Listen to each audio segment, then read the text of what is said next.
Hey, welcome back to JP Boxing Report.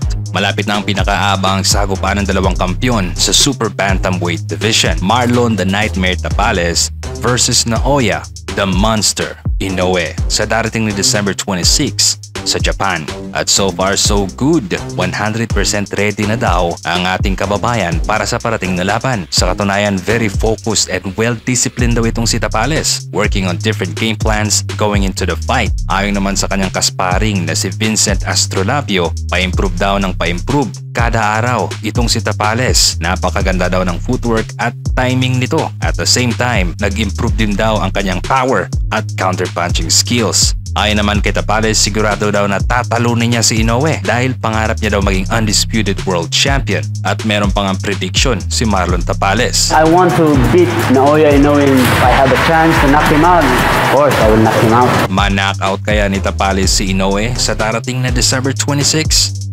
Abangan natin yan.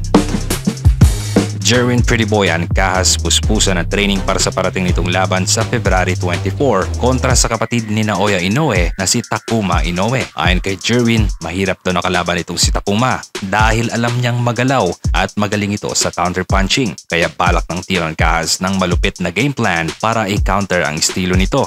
Kasulukuyang nasa survival camp sa Magallanes, Cavite itong si Ancahas at doon siya nagtitraining kasama ang coach nito na si Joven Jimenez.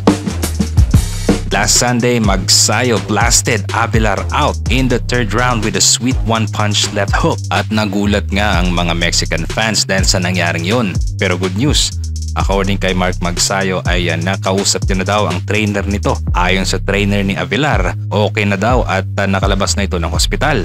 Ayon naman kay Avilar, magpapahinga lang daw muna siya at magpo-focus ulit sa training at balak nitong lumabad ulit next year.